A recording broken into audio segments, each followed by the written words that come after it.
Alcohol is the solution to the problem, and it works until it stops working.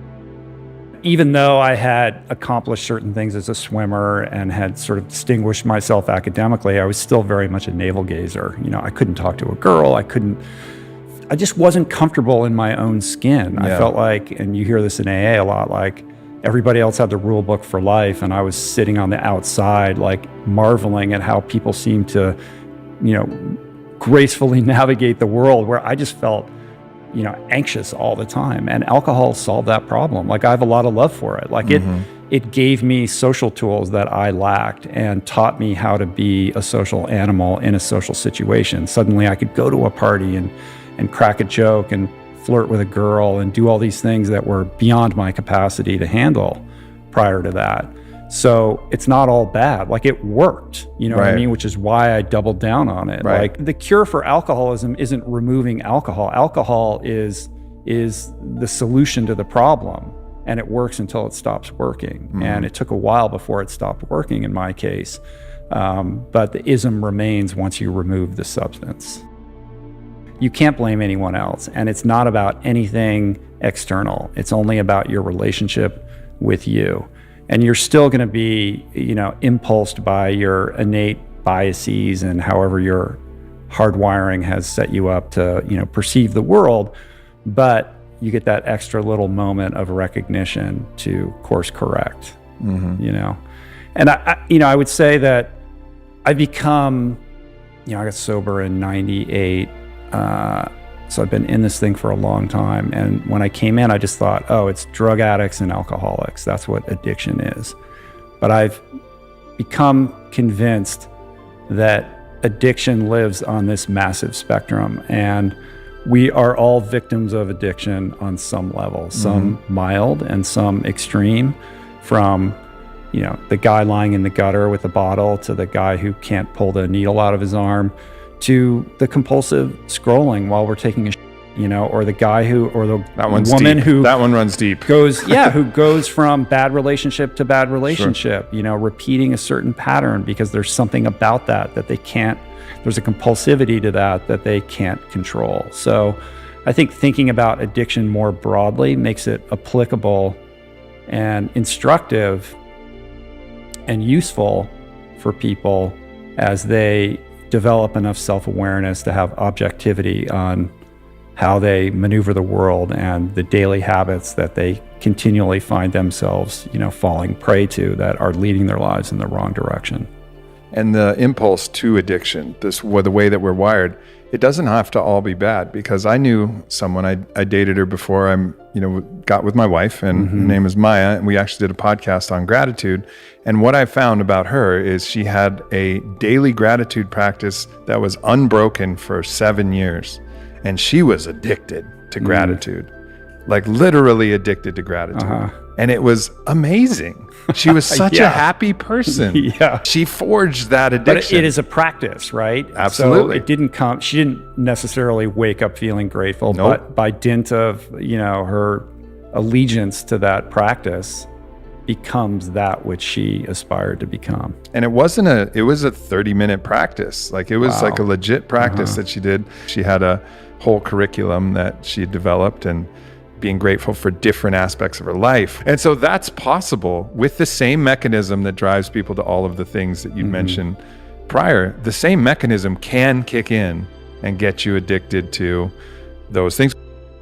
The kind of final chapter in my alcoholism, just to disabuse everybody of any kind of romantic Bukowski notion of what it was like. I was not, penning the great American novel or doing anything creative. I was by myself, drinking alone, often waking up in the morning and having a vodka tonic in the shower, and working as a lawyer and trying to sneak drinks throughout the day. Like, it was exhausting. It was sad and lonely. I had burned bridges with friends. I was unreliable. My parents didn't want anything to do with me. And, ultimately, I had a marriage that ended on the honeymoon. Like, I created a lot of chaos and wreckage and destroyed a lot of relationships, and just became,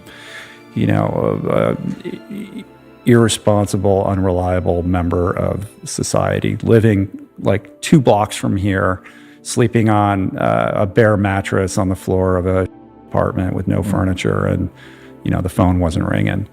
I'd gotten 2 DUIs. I was looking at possible jail time. I was going to get fired from my job, and just woke up one day, after a bender, and nothing particularly terrible had happened that night, but I had kind of reached that nadir where I was like, I can't do this anymore. And I had been seeing an addiction therapist, and he was like, are you ready? And he's like, I got a bed for you, and ended up going up to Oregon and checking into a rehab, thinking I was going to do a quick couple-week spin dry because I was so important and I had to get back to my job.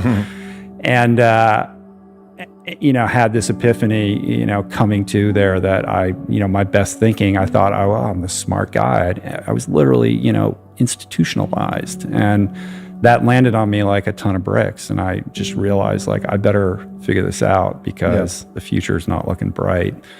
And started opening up and taking direction and listening and letting go of how I thought things should be. And for the first time was honest about the things that I was doing and the ways that I was behaving. And I remember a counselor telling me, like, you have a case of alcoholism that we typically only see in like 65-year-old men who come in here who have been drinking for the better part of their lifetime. And if you don't get this, like, you're probably going to die. And he just said it so point blank, like, I'll never forget it. And it scared the shit out of me. So he said, I think I know that you think you're going to spin out of here in 28 days, but we think you should stick around. And I just said, I'll stay here as long as you think I should be here. And I ended up living there for 100 days, which is kind of a long time to be in rehab. Sure. But that saved my life. There's so much capability that resides within all of us. And, like yourself, I've had the privilege of sitting across from so many people who've done extraordinary things, and you see the humanity in all of them. And we project this superhero quality onto all these people, but they're all just human beings who had a dream and worked hard to achieve it. And it's inspiring to really own and grasp the idea that we're all sitting on top of deep reservoirs of potential that remain untapped, and our job is to figure out how to authentically connect with that voice that is telling us to unlock something and share it with the world. And if you can do that and then share that story and tie it in some way to service as a teacher, or in some way that can inspire other people or pave the way for a better world, I mean, that to me is the recipe for a good, purpose-driven, fulfilling life. I'm much more focused on what I'm doing today and how I can, leverage these tools that I've learned to ameliorate, the disease as it rears its head and other kind of behavioral stuff. Like, it's very rare that I would crave alcohol these days. Like, I don't think about it. It's been so long, but I still have the ism, and that pops up in all kinds of ways and makes me an asshole or resentful or frustrated or, grinding on this problem. Like we were talking when I walked in, like, we're both enjoying amazing lives. Like, we're very privileged to get to do what we get to do and meet these amazing people and support our families, by doing it. So why don't I wake up inherently grateful every day, And it's like, that's what I use most of my mental energy trying to, focus on.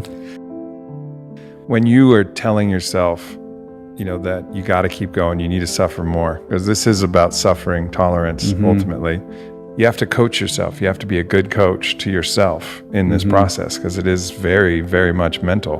What's your kind of inner monologue as the inner coach of yourself in these points where you need to push yourself through the suffering? I think for me, it's all about being present and comfortable with the discomfort. I think if you get caught up in, like, I got to make it to here, or, I'm thinking about some destination, then it detracts from your ability to get there, because you can't get there if you're not anchored in the moment that you're actually in. And I think what happens is time becomes very malleable. Like, if I'm doing an 8-hour ride and you're in this, like, suffering state of mind, you're not used to that. It's going to feel like an eternity. But when you build up to it, like, suddenly an 8-hour ride feels like a 2-hour ride. So there is a weird thing that happens with that I think any endurance athlete would recognize. But for me, it's about it's always bringing myself back to the present moment. Yeah. And not trying to run away from it or distract myself from it.